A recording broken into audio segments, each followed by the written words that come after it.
ना कोई आप जैसा होगा, ना कोई आप जैसा था। कोई यूसुफ से पूछे मुस्तफा का हुस्न कैसा था।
मुसीबत में गड़ा हो सलाम या रसूल अल्लाह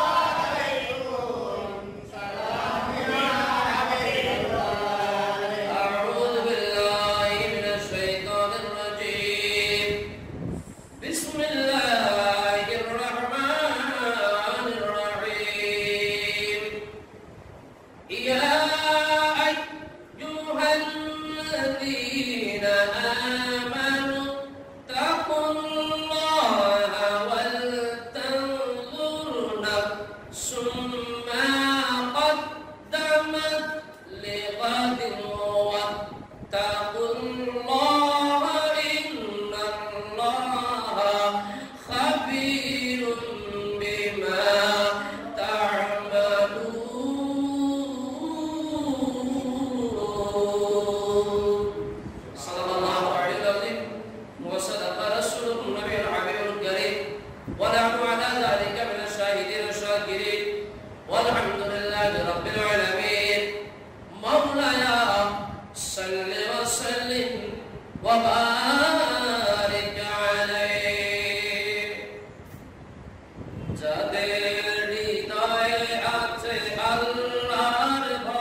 ঐতিহ্যবাহী কাজী আব্দুর রশিদ চৌধুরী শাহী জামে মসজিদে পবিত্র সফরুল খায়রের দ্বিতীয় জুমা আদায় করার মানুষে আগত মুসল্লিনে কেরাম, আমার মুরব্বী বাবারা, নওজোয়ান যুবক ভাইয়েরা, বন্ধুরা, ছোট্ট ছোট্ট মাসুম বাচ্চারা, রাহমানি ওয়া রাহমাকুমুল্লাহ, আসসালামু আলাইকুম ওয়া রাহমাতুল্লাহি তাআলা ওয়া বারাকাতুহু।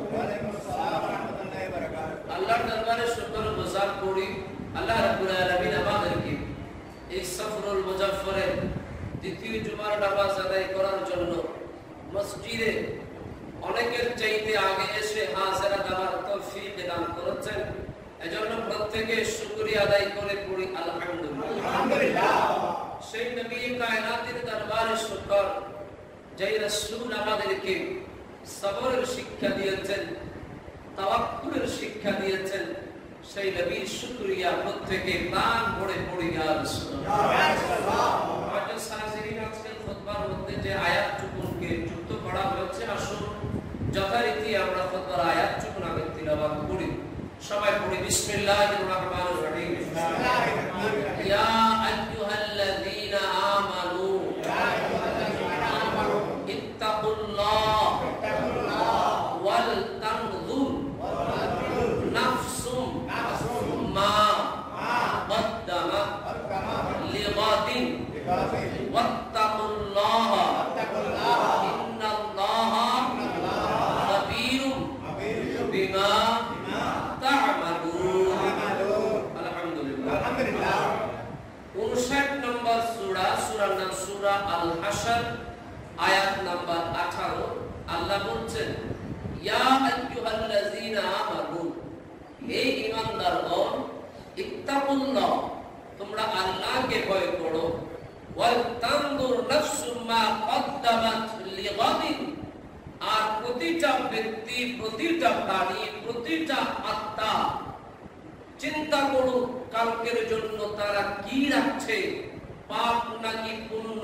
ওয়াত্তাকুল্লাহ, আল্লাহ আবার বলছেন, আবার আল্লাহকে ভয় করো, ইন্নাল্লাহা খাবীরুম বিমা তা'মালুন, নিঃসন্দেহে তোমরা যা করছো আল্লাহ সব কিছুর খবর রাখেন। সুবহানাল্লাহ। এই হলো আয়াতের সারমর্ম। এই আয়াত থেকে আমাদের আজকের আলোচনার মূল টপিক হলো তাকওয়া। কি বললাম? তাকওয়া। মূল আলোচনা আজকে তাকওয়া, পরহেজগারিতা, খোদাভীরুতা। সেটা কি এবং কিভাবে আমরা ওই তাকওয়া নিয়ে আজকে আলোচনা শুনবো। আল্লাহ আলোচনা শুনে বাস্তব জীবনে আমল করবার তৌফিক নসিব করুন। আমিন। তাকওয়া এর অর্থ হলো খোদাভীরুতা। প্রতি কাজে ভয় করতে হবে কাকে? আল্লাহকে। আরেকজন আল্লাহকে। আমি এই পুকুরে ওযু করছি, এই পুকুরের প্রতি আমার একটা হক আছে কিনা? আদব আছে। সেই পুকুরে ওযু বা গোসল করার সময়ও আমি ভয় করব কাকে? আল্লাহকে।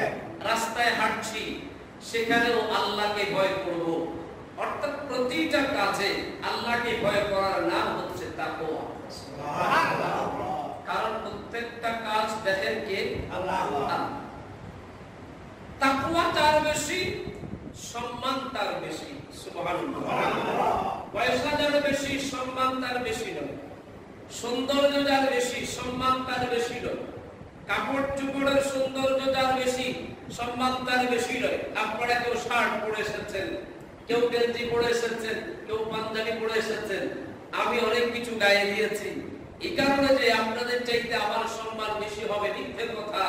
আল্লাহ বলে দিয়েছে সম্মান বেশি হওয়ার একটা মাপকাঠি আল্লাহ রাব্বুল আলামিন 49 নম্বর সূরা, সূরা আল হুজুরাত 13 নম্বর আয়াতে আল্লাহ বলে দিচ্ছেন, ইন্না আকরামাকুম ইনদাল্লাহি আতকাকুম। সুবহানাল্লাহ। আল্লাহ বলে তোমাদের মধ্যে সম্মান তার বেশি যার তাকওয়া বেশি। যার তাকওয়া বেশি, সম্মান তার বেশি। সুতরাং আমার মুসল্লিদের মধ্যেও এমন অনেক মুসল্লি অবশ্যই আছে যাদের কাছে আমার চাইতে আল্লাহর কাছে যারা অনেক সম্মানী। সুবহানাল্লাহ। এটা কি আপনারা মানবেন না? আমি খতিব সাহেব ভালো ভালো কথা বলি, কিন্তু আমার মধ্যে তাকওয়া কতটুকু আছে ওটা দেখার বিষয়। আমার চাইতে অনেক তাকওয়াবান মানুষ এখানে আছে। তাহলে তাকওয়া যার যত বেশি, সম্মান তার তত বেশি। আর শুনে বলে সম্মান তার তত বেশি। তাহলে তাকওয়াবানি ভয় করতে হবে কাকে? আল্লাহকে। কি নামের ভয় না কাজের ভয়? কাজের ভয়। ভয় করার মতো ভয়, ভয় করার মতো ভয় করতে হবে। আল্লাহই বলছেন, আমি নই। 3 নম্বর সূরা, সূরা আলে ইমরান 102 নম্বর আয়াত, আল্লাহ বলছেন, ইয়া আইয়ুহাল্লাযীনা আমানু তাকুল্লাহা হাক্কা তুকাতিহি ওয়া লা তামুতুন্না ইল্লা ওয়া আনতুম মুসলিমুন।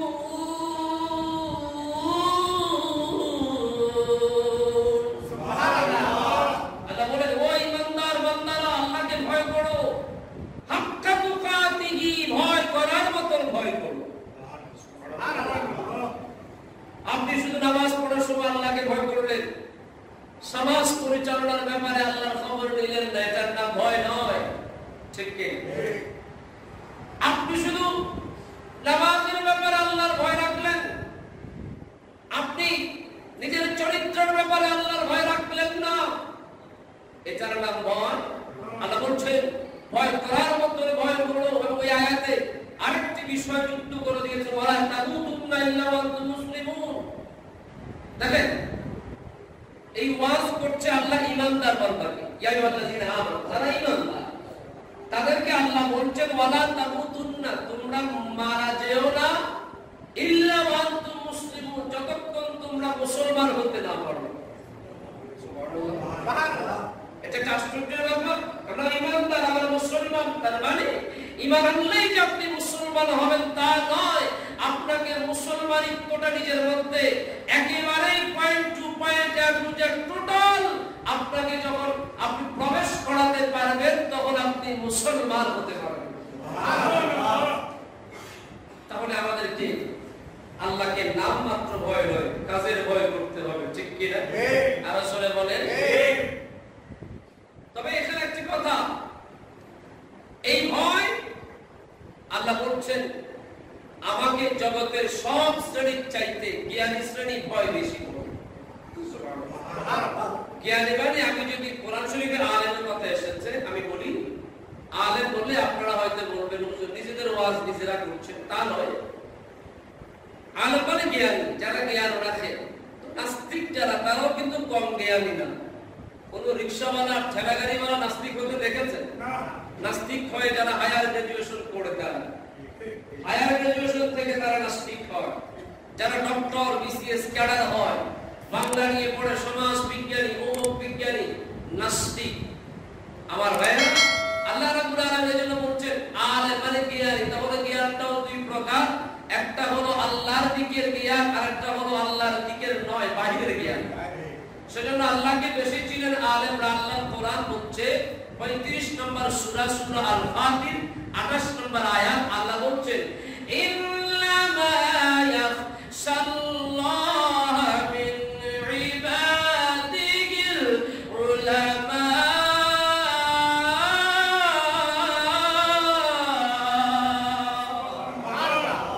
আমাকে ভয় করে যারা, তার মধ্যে আলেমরাই বেশি আমি আল্লাহকে ভয় করি। সুবহানাল্লাহ। আচ্ছা, এই তো গেল খোদা ভীরুতার কথা। তো আল্লাহকে যদি প্রশ্ন করি, আল্লাহ যারা খোদা ভীরু, যারা তাকওয়াবান, তাদের সাথে কি তুমি থাকবে?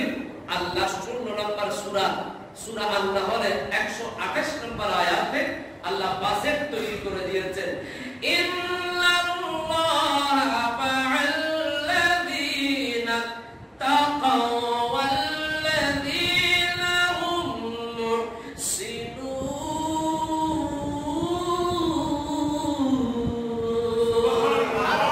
আল্লাহ বলেন আমি যারা মুত্তাকি, তাকওয়া, খোদার ভয়, পরহেজগার, মুত্তাকি বান্দা যারা, আমি আল্লাহ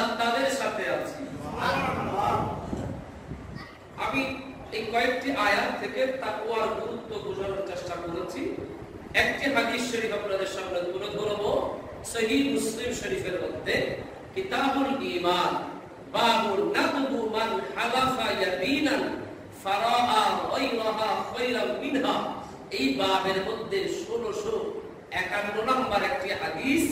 রাসূল পাক সাল্লাল্লাহু আলাইহি সাল্লামের এক সাহাবী তিনি বলছেন, সামিআতু রাসূলুল্লাহ সাল্লাল্লাহু আলাইহি সাল্লাম ইয়াকুল, রাসূল সাল্লাল্লাহু আলাইহি সাল্লামকে বলতে আমি শুনেছি তিনি বলেছেন, মান হালাফা আলাল ইয়ামিনে সুম্মা রাআ আতকা লিল্লাহ ফাইন মিনহা ফালইয়াতি তাকওয়া মা হান্নাতু ইয়ামিনি। রাসূল বলেন, কোন মানুষ যদি কোন বিষয়ের কসম করে, কি করে?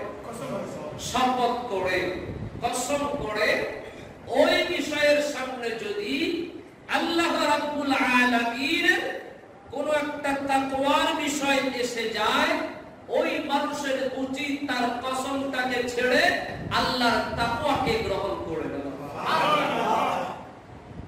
আচ্ছা বলুন, এই যে তাকওয়ার কথা আমরা বলছি, এই তাকওয়াটা কি খুব সহজ?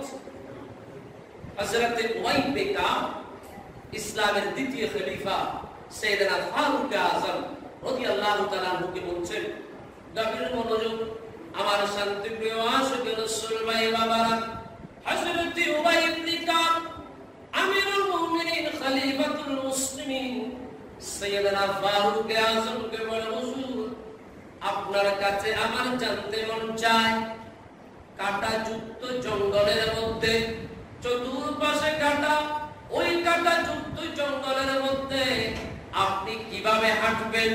সাইয়েদনা ফারুক আযম বলেন, ও উমাইর বিন কাব, আমি কাঁটাযুক্ত জঙ্গলের ভিতরে হাঁটার সময় আমার কাপড় চোপড়কে গুছিয়ে নেব, শরীরটাকেও সতর্ক রাখবো, যাতে কাঁটার আঘাত আমার কাপড় এবং আমার গায়ের মধ্যে না লাগে। হঠাৎ করে উমাইর বিন কাব বলে, হুজুর এই তো জঙ্গল, কাঁটাযুক্ত জঙ্গল, জগতের মামলা। উমাইর বিন কাব বলে, হুজুর ঠিক তেমনি ভাবে জগতে বেঁচে থাকার সময় ডানে গুনাহ, বামে গুনাহ, সামনে গুনাহ, পিছনে গুনাহ, নিচে গুনাহ, উপরে গুনাহ, গুনার জঙ্গলের মধ্যে, গুনার গুহার মধ্যে আমরা বসবাস করছি। হুজুর আপনি যেইভাবে নিজের কাপড়টাকে, দেহটাকে কাঁটাযুক্ত জঙ্গলে হাঁটার সময় সেফ করবেন, সংরক্ষণ করবেন, তার চাইতে অগণিত কোটি গুণ সতর্ক থাকার নাম হলো তাকওয়া।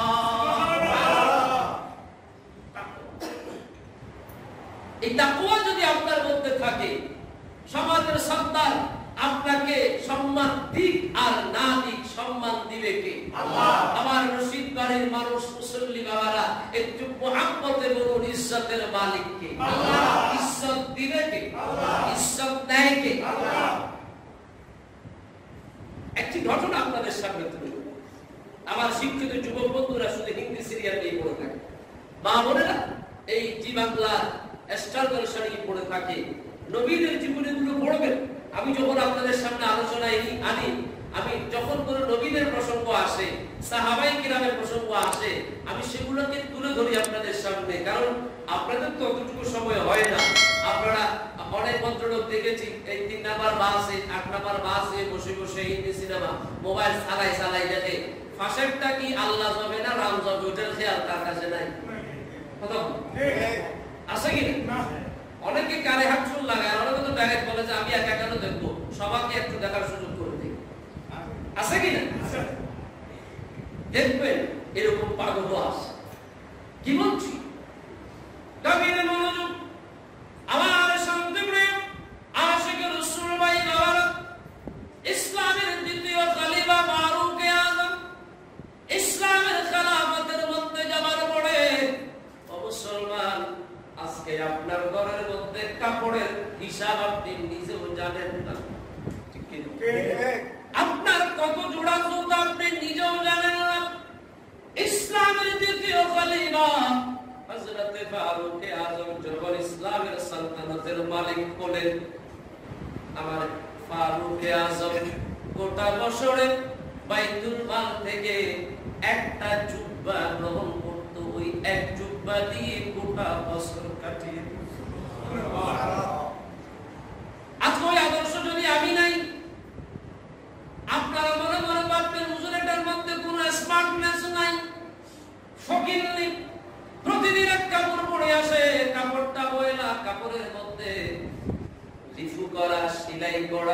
বাজান ইসলাম এত সহজ না, তাকওয়া এত সহজ না। তিনি ইসলামের খলিফা, যা চাইতেন তা নিতে পারতেন। ওদিকে যাচ্ছি না, হযরত ফারুক আযম কেমন সমাজপতি রাষ্ট্রনায়ক ছিলেন। রাত্রবেলায় তার প্রজারা জনগণ ঘুমিয়ে যেতেন, আর আমার ফারুক আযম রাতের অন্ধকারে বের হয়ে মানুষের জনগণের অবস্থা দেখতেন। সুবহানাল্লাহ। আচ্ছা বলুন, এমন একটা মানুষ কি আমাদের সমাজে আছে? একটা বলেন, একটা। এই পূর্ব থেকে পশ্চিম, দক্ষিণ থেকে উত্তর, এই স্বাধীন সোনার বাংলায় এরকম একটা নেতা পাবে? সমাজ পরিবর্তন হবে কোত্থেকে? সমাজ পরিবর্তন হবে কোত্থেকে? ফারুক আযম হেঁটে হেঁটে ঘোরাঘুরি করতেন, মানুষের খবর নিতেন। একদিন রাত্রিবেলায় একটা ঘরের কিনারে দিয়ে যাচ্ছে, দুজন মহিলার আওয়াজ শোনা গেল। ইসলামের কারো ঘরের কথা, কারো দরজার কথা, কারো রুমের কথা আড়ি পেতে শোনা হারাম। কি বললাম? আমাদের মা বোনরা বেশি শোনে কিনা? অনেক শাশুড়ি আছে, ছেলে আর ছেলের বউ কি যুক্তি করে ওটা কান পাতি শুনে। আমি কি ভুল বললাম? কথা বলেন না কেন? অনেক বউ আছে, ছেলে আর মা কি বলে কান পাতি শুনে, বিশ্বাস নাই, কারো কাছে বিশ্বাস নাই। আপনি অনুমতি ছাড়া কারো গোপন কথা শোনাটা হারাম। ফারুক আযম হারাম হওয়ার পরে যখন কানের মধ্যে লাগলো কোন একটা গুরুত্বপূর্ণ কথা, মা মেয়েকে বলছে, তারা দুধ বিক্রি করতো, গরুর দুধ বা গাভীর দুধ যাই হোক। মা বলে, ও পানি একটু বেশি মিশিয়ে দে। আমার মেয়ে বলে, মা খলিফার নিষেধ, দুধে পানি মিশ্রণ করা যাবে না। মা বলে, খলিফা আমাদেরকে দেখছে না, খলিফা রাজপ্রাসাদে, আমরা আমাদের ঘরে অন্ধকার ঘরে, খলিফা দেখছে না। মেয়ে বলে, মা খলিফা দেখছে না সত্য, খলিফার আল্লাহ তো দেখছে। সুবহানাল্লাহ। ফারুক আযম অবাক হয়ে গেলেন, রাত্রিবেলায় চলে গেলেন। যাওয়ার পরে ছেলে বলে, আব্বা, ও আব্দুল্লাহ, আমি যার সাথে তোমাকে বিয়ে দেই তুমি কি করবে? বলে, আব্বা, আপনি যার সাথে বিয়ে দেন আমি করতে রাজি। ছেলেকে নিয়ে আসলো। আসার পরে ওই মহিলার ঘরের মধ্যে খলিফাতুল মুসলিমিন যখন এসে গেল, ওই মহিলা তো অবাক হয়ে গেল। আমার বাগা ঘরের মধ্যে খলিফা এসে বলে, ও মুরব্বি, তোমার মেয়েকে ডাকো। মেয়েকে ডাকা হলো। মেয়েকে বলো, মা, তোমার সাথে আমার ছেলের বিয়ে দিতে চাই, তোমার কোন মত অমত কি বলো? মেয়ে বলে, খলিফার ছেলের সাথে বিয়ে, এখানে আর অমতের কোনো কিছু নাই, শুধু একটা বিষয় জানতে মন চায়, খলিফা আমাকে কেন আপনার ছেলের জন্য বরাদ্দ করলেন? হযরত ফারুক আযম চোখের পানি ছেড়ে ছেড়ে ডাকতে, ও মা, আমি তোমার ভিতর তাকওয়া দেখেছি। সুবহানাল্লাহ। কি দেখেছি? তাকওয়ার কারণে আমার ছেলে খলিফার ছেলে, আমিরুল মুমিনিনের ছেলে, রাষ্ট্রনায়কের ছেলে, রাজপুত্র ধরা যায়। আমি ওই ছেলেকে তোমার সাথে বিয়ে দিয়ে বিশ্ববাসীকে শিক্ষা দিতে চাই। ছেলে বাছাই করার সময়, মেয়ে বাছাই করার সময় সৌন্দর্য, ছেলে বাছাই করার সময়, মেয়ে বাছাই করার সময় বংশ আভিজাত্য দেখার চাইতে ফরজগারিতা, তাকওয়া দেখাটা বড় জরুরি। মুরব্বি যারা আছে, এই যে আমার বাবারা চেয়ারে বসে আছে, এরা মুরব্বি বয়স্ক মানুষ, জিজ্ঞেস করেন তাদের আমলে যখন বউ দেখতে যেত, জিজ্ঞেস করতো, তুমি কোরআন শরীফ পড়তে পারো? ঠিক কিনা? তুমি নামাজ পড়তে পারো? মা বলে না, নানি নিয়ে যেত।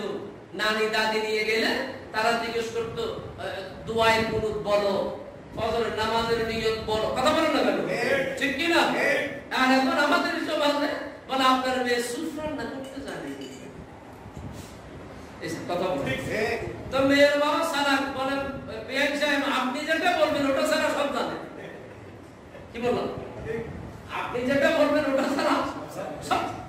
কেউ জিজ্ঞেস করেন, আপনি দেখেন, আপনি আপনার অ্যানালাইজ করেন, আপনি 10টা বিয়ে নিয়ে গবেষণা করেন, কোন ছেলের ব্যাপারে জিজ্ঞেস করেন এই ছেলে দাঁড়িয়ে রাখে নাই, জিজ্ঞেস করেন এই ছেলে নামাজ পড়ে কি পড়ে না, জিজ্ঞেস করো না ছেলে তাহাজ্জুদ পড়ে কি পড়ে না, জিজ্ঞেস করো না ছেলে আইয়াম বীজের রোজা রাখে কিনা, জিজ্ঞেস করো না ছেলে সোমবার রোজা রাখে কিনা, জিজ্ঞেস করো না ছেলে মা বাবার পায়ে ধরে সালাম করে কিনা।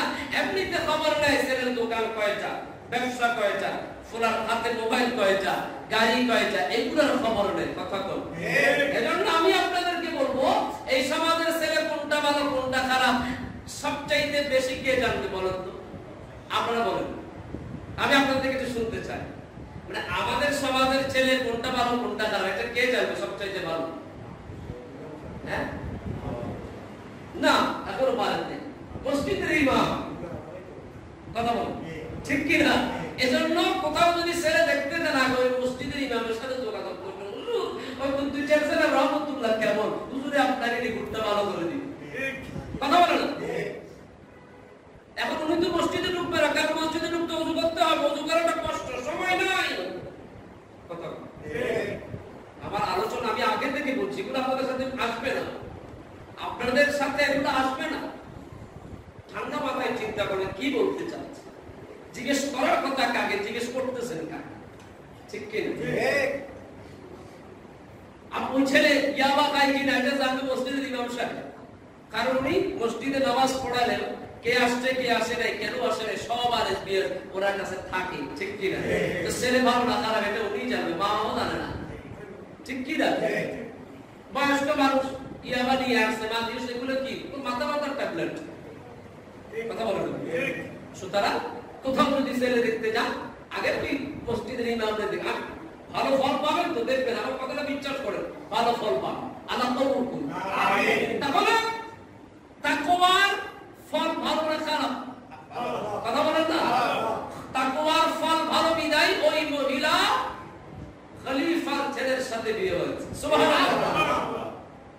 আমার ভাইয়া, এই তাকওয়া অর্জন আমরা কিভাবে করব? তাকওয়া অর্জনের অনেকগুলো উপায়, আমি আপনাদের সামনে আজকে দুটি উপায় বলবো। কয়টি? দুটি। এক নাম্বার উপায় হলো ওয়াসিলা। কি বললাম? ওয়াসিলা, মাধ্যম। কোরআন শরীফে এই ওসিলার ব্যাপারে কথা এসেছে। 5 নম্বর সূরা মায়েদার 35 নম্বর আয়াতে আল্লাহ বলছেন, ইয়া আইয়ুহাল্লাযীনা আমানু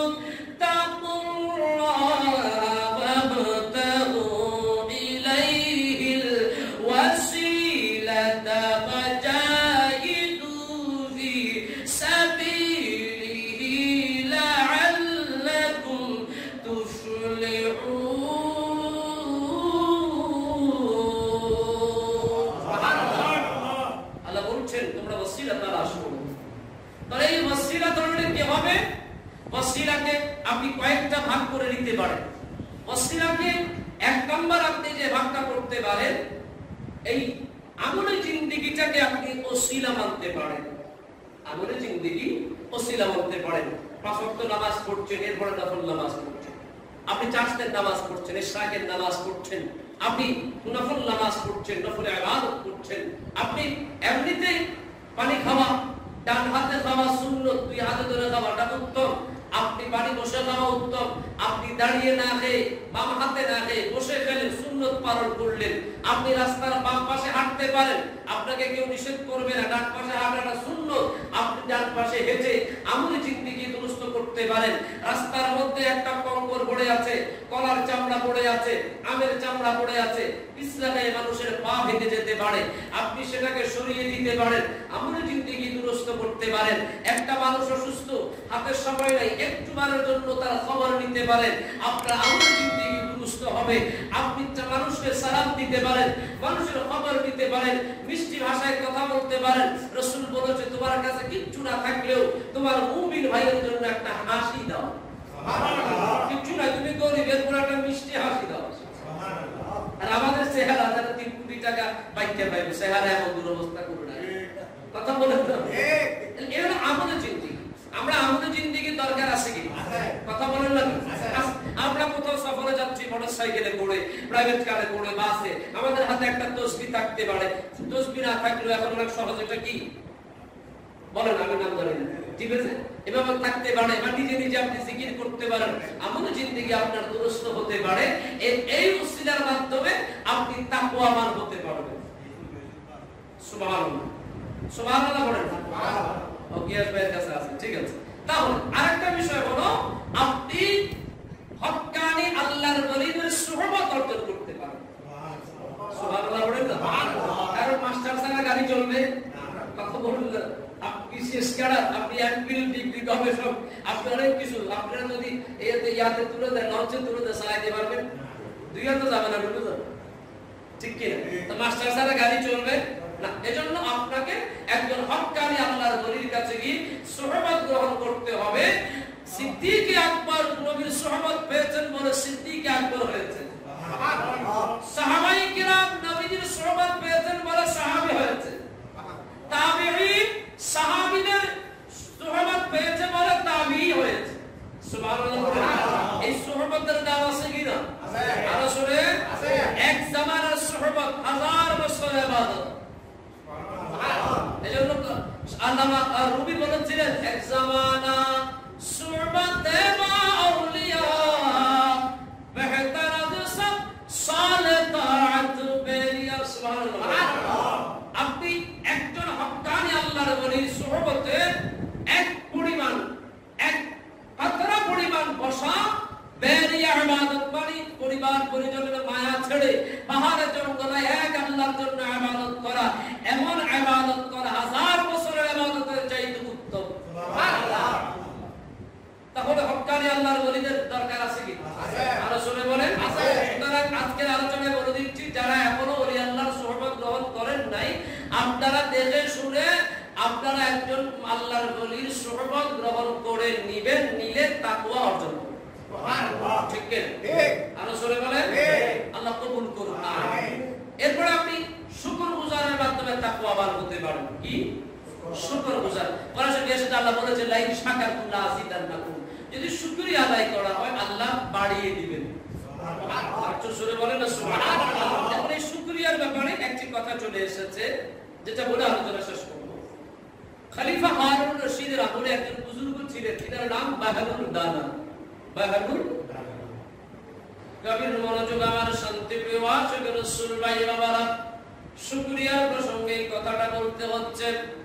একদিন খলিফা হারুন রশিদ পানি তৃষ্ণার্ত হলেন, পানির জন্য খাদেমকে ডাক দিলেন, আমাকে একটু পানি দাও।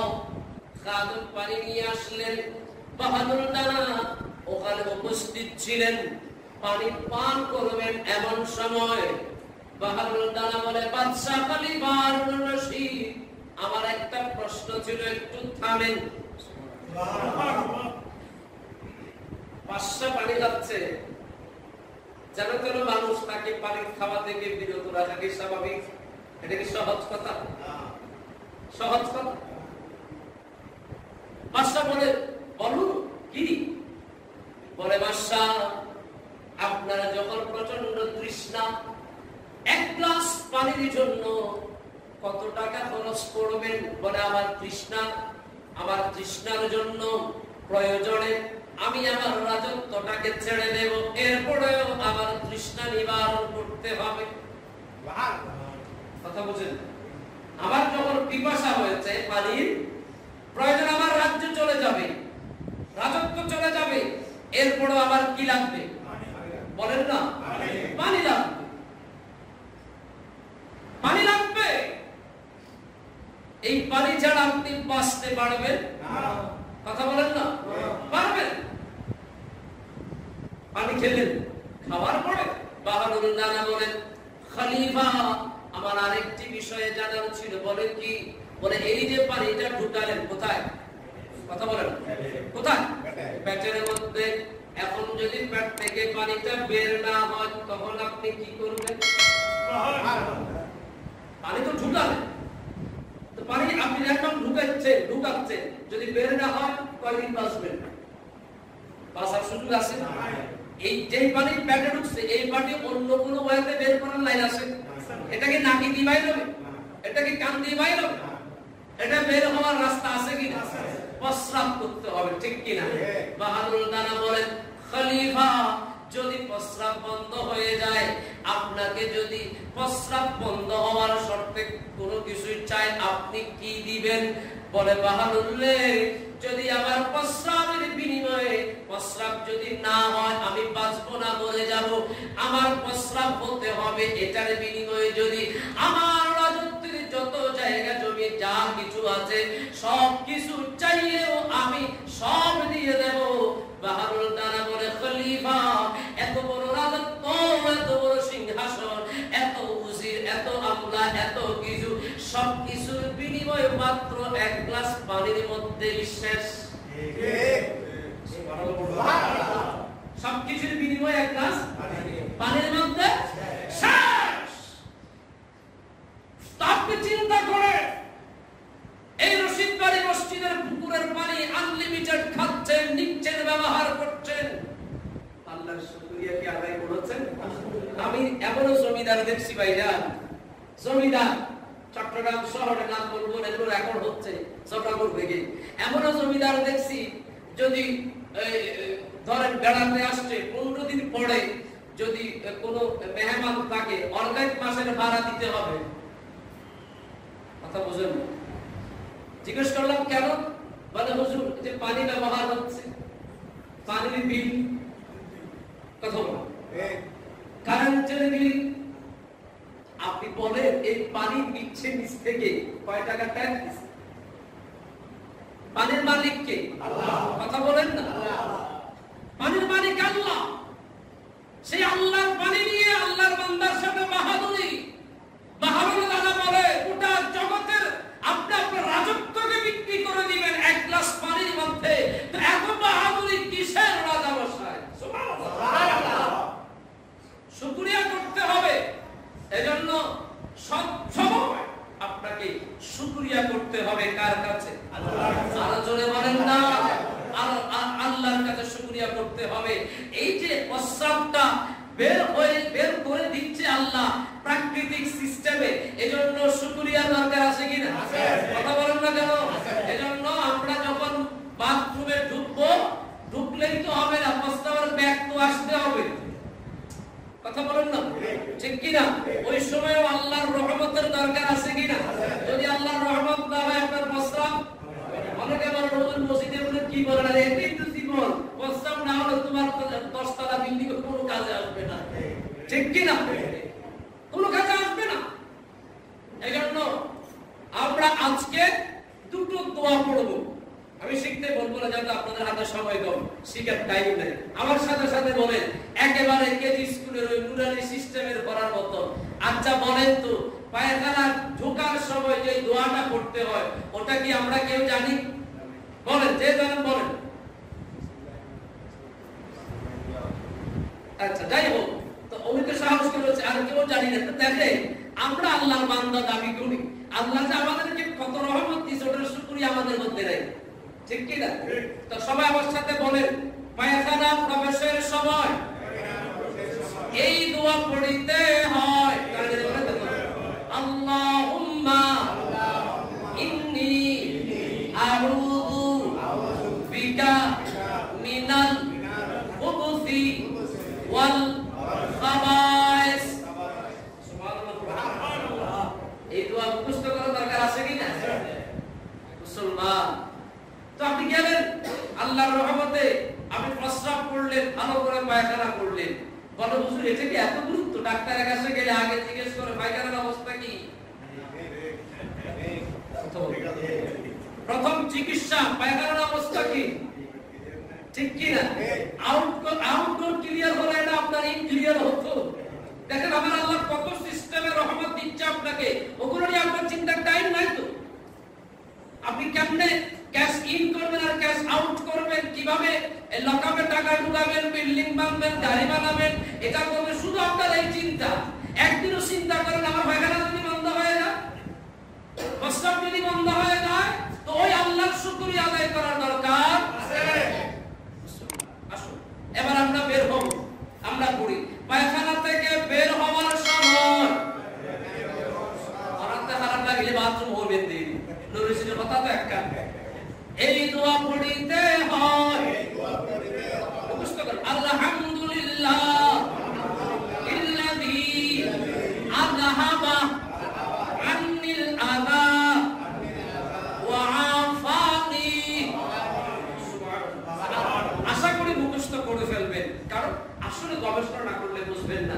আমার মনে হয় না যে আপনারা এটা নিয়ে এই যার যতটুকু বয়স চিন্তা করেছেন, প্রস্তাব যদি বন্ধ হয়ে যায়, পায়খানা যদি বন্ধ হয়ে যায়, বাঁচার কোনো সুযোগ নাই। আমার আল্লাহ আপনাকে কত সুন্দর ডেলি 3 বার 4 বার প্রস্তাবের সুযোগ করে দিয়েছে, বাথরুমের সুযোগ করে দিয়েছে। ওই খোদা কত দরদের খোদা, ওই খোদা কত মায়ার খোদা। একটি বার চিন্তা করুন, আল্লাহ আমাদেরকে বুঝার তৌফিক দান করুন। তাহলে এই আমাল জিন্দেগিগুলা আপনি যদি পালন করেন, আপনার মধ্যে তাকওয়া আসবে। সুবহানাল্লাহ। তাকওয়ার দ্বিতীয় প্রসঙ্গ হলো মুজাহিদা। 1 নাম্বার হলো ওয়াসিলা, 2 নাম্বার বলতেছি মুজাহিদা। তরিকতের ভাষায় যেটাকে মুরাকাবা মুশাহাদা যেটা বলে, সেটা হলো চেষ্টা করা, আপনার নিজের সাথে যুদ্ধ করা।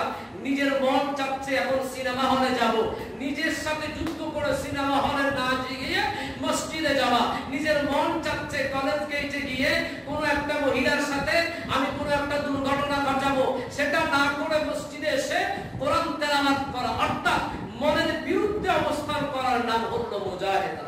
সুবহানাল্লাহ, সুবহানাল্লাহ। জিহাদ করা, নিজের নফসের সাথে জিহাদ করা। নফসের জিহাদ হলো জিহাদে আকবার। সুবহানাল্লাহ। মুজাহিদা কি বলছেন আপনি? তাকওয়া তো সহজ নয়। হযরত মারুফ কারী রাহমাতুল্লাহ আলাইহি, আমাদের তরিকতের একজন ইমাম, তিনি বলছেন কোন মহিলা তার ব্যবহারিক কাপড় ধুয়ে শুকাতে দিয়েছে, মুসলমানের সন্তান, ওই ধোয়া শুকানো অবস্থায় কাপড়ের দিকে তাকানো মুসলমান ছেলের জন্য নিষেধ। কথা বুঝেন না? বলে বুঝুন, এটা কোনো কথা বলবেন? হ্যাঁ, কারণ যখন আপনি কাপড় দেখবেন, কাপড়ের পরে এই কাপড়টা কার গায়ে যাবে তাকে নিয়ে আপনার মনের মধ্যে কল্পনা হবে। কথা বলেন না? কল্পনা হবে। কল্পনা থেকে থেকে আপনি যতক্ষণ কল্পনা করবেন ততক্ষণ গুনার সাগরে ডুবে আছেন। এবার আরেকটি কথা বলি, এই কল্পনা করতে করতে রাত্রে ঘুমানোর পরে সকালবেলা আমার অনেক যুবক বন্ধুদের দুর্ঘটনা ঘটে। জানতে হবে, যদি কল্পনাটা না করতেন দুর্ঘটনা হতো না। আর এই দুর্ঘটনা হতে হতে একসময় যুবক আর বিয়ে করতে রাজি না। কথা বুঝে নেবেন, আমি বেশি বলছি না, আমার বয়সে মানুষ আছে। সুতরাং সবকিছুর মূল আপনার ওই যে দেমাগ, আপনার নিজের নফসের সাথে জিহাদ। আপনি নিজের নফসের সাথে যদি জিহাদ করতে পারেন, আপনি হয়ে যাবেন তাকওয়াবান, মুত্তাকি বান্দা। আর আল্লাহ রাব্বুল আলামিন বলছে, ওই তাকওয়াবান বান্দার জন্য আমি জান্নাতের হিসাব রেখে দিয়েছি। সুবহানাল্লাহ। আর রাসূল বলেন না? সুবহানাল্লাহ। তাহলে আজকের মূল কথা হচ্ছে কি? কথা বলেন না? তাকওয়া। এই তাকওয়া অর্জন করার জন্য আমাদেরকে প্রতিটা কাজে আল্লাহর ভয় লাগবে, ঠিক কি না? প্রত্যেক কাজে আমি আল্লাহর ভয় যদি করি, বরকত দিবে কি না? কষ্ট সাময়িকভাবে আল্লাহ দিবে, এটা আল্লাহ কষ্ট দিবে সাময়িকভাবে, কিন্তু এরপরেও দিন রাত যতই বড় হোক সূর্য বলেন না, রাত যতই বড় হোক সূর্য উঠবে। সাময়িক আপনাকে কষ্ট দিচ্ছে, আল্লাহ ধৈর্য ধারণ করতে হবে। আপনাকে তাওয়াক্কুল করতে হবে কার উপর? আর আসলে আমরা সবাই যেন আল্লাহর উপর তাওয়াক্কুল করতে পারি। আমিন বলুন। আমিন। আর আসলে পড়ে আমিন। আমিন। সবাই এই দুটি দোয়া মুখস্থ করে নিতে পারবেন? আমি আর পরীক্ষা নিব না, পরীক্ষা নিলে আপনারা লজ্জা পান। আমি আর পরীক্ষা নিব না, আপনারা নিজে শিখে নিন। আমিও চেষ্টা করব আপনাদেরকে যখনই যে প্রসঙ্গে কিছু আসে আপনি বিরক্ত হচ্ছেন না, তাহলে হুজুর আপনারা এত টাকা দিয়ে রাখছি কি এখানে দোয়া শিখবেন না? 2 দিন বাদ তো আমি এখানে ফাদের ওয়াজ। আরে মুসলমান, ফাদ খাওয়ার জন্য মানুষ ওষুধ খায়, যার ফাদ বন্ধ হয়ে যায় এটা তো কিয়ামত, ঠিক কি না? আপনি আল্লাহর সৃষ্টি, আপনি হাসছেন, আল্লাহর সৃষ্টিটা আল্লাহ যে কত সুন্দর করে, কত ডিজাইন করে বান্দাকে বানিয়েছে। প্রতিটা পয়েন্ট আল্লাহর জরুরি, নিশ্চিত জরুরি, এখানে অবান্তর কিছু নাই। আপনার গ্যাস যদি বাইরে না যায় মরে যাবেন, ঠিক কি না? এই জন্য গ্যাসের জন্য কি খান? গ্যাসের ট্যাবলেট খান, ঠিক কি না? আমার ভাইয়েরা হাসছেন, চিন্তা করে দেখেন আল্লাহ কত সুন্দর করে বান্দাটাকে বানিয়েছে। এই শুকরিয়া কিভাবে আদায় করব, ঠিক কি না? আমি কি বুঝাতে পেরেছি আপনাদের, নাকি কষ্ট পাইছেন আপনারা? আমার বাবারা, যেগুলো কেউ বলে না সেগুলো আমি বলবো ইনশাআল্লাহ, কোনো অসুবিধা নেই। আল্লাহ বুঝার তৌফিক দান করুন। তাহলে আমরা মুত্তাকি হলে আল্লাহ আমাদেরকে কবুল করবে কিনা? এজন্য যারা মুত্তাকি হতে চান, আল্লাহর ভয় যাদের মনের মধ্যে আনতে চান, সোজা কথা, নিজেকে মনে করবেন চতুর্পাশে সিসি ক্যামেরা আছে। অফিসে যখন বসে দেখে এই ওয়ার্কার গুলো বড় হারামি, এগুলো আমার কথা শোনেন, হারাম 2 পয়সার দাম দেয় না, তো বসে আর কিচ্ছু বলে না, সুন্দর করে সিসি ক্যামেরা লাগায়। আর কোনো কিছু করা লাগে না। অনেক অফিসে এখন এই কি আছে, ফিঙ্গার আছে, এটা কি বলে, ফিঙ্গারপ্রিন্ট। আপনি ফিঙ্গারপ্রিন্ট দিলে ঢুকবেন, না ঢুকবেন না। ফিঙ্গারপ্রিন্ট টাইম বরাবর দিলে বের হবেন, না হলে আপনার বেতন। সিসি ক্যামেরা দিয়ে 24 ঘন্টা আপনাকে দেখছেন কে? বিশেষ আছে না? লাইট বন্ধ করে দিলে আল্লাহ দেখে না, কথা বলতে হবে। আল্লাহ কি আমার মতো নাউজুবিল্লাহ সসপত দরকার আছে? সেজন্য যাই করছেন, যেটা করছেন, মনে করবেন আল্লাহ আপনার সাথে, তাহলে আপনি মুত্তাকি হয়ে যেতে পারবেন। আল্লাহ কবুল করুন। আমিন। আল্লাহ আমাদের সবাইকে মুত্তাকি হিসেবে কবুল করুন। আমিন। একটা ছেলে অ্যাক্সিডেন্ট করেছে, কি নাম?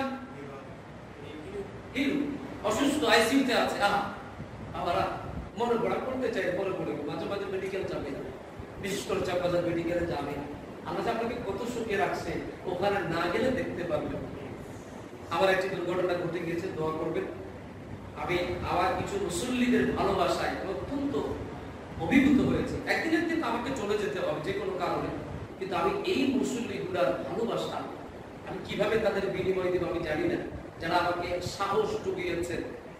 অনেক সময় আমরাও তো মানুষ, আপনাদেরকে তাওয়াক্কুল করতে বলি, কিন্তু আমরাও তো মানুষ, অনেক সময় নিজেরা পথ থেকে সরে যায়, মুসল্লিরা পথের মধ্যে তুলে দেয়। আলহামদুলিল্লাহ, পাগল পাড়া হয়ে কিছু মানুষ আমার খবর রেখেছেন, অনেক ভালো লেগেছে। আল্লাহ প্রত্যেকে এই ভালোবাসার যাচাই হিসেবে আমার দয়াল নবীর দিদার নসিব।